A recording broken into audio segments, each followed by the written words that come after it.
بسم اللہ الرحمن الرحیم۔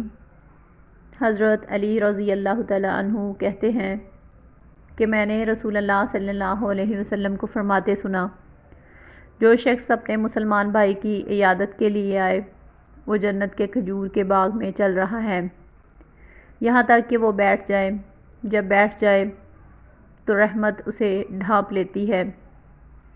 اگر صبح کے وقت عیادت کے لیے گیا ہو تو 70,000 فرشتے شام تک اس کے لیے دعا کرتے ہیں، اور اگر شام کا وقت ہو تو 70,000 فرشتے صبح تک اس کے لیے دعا کرتے ہیں۔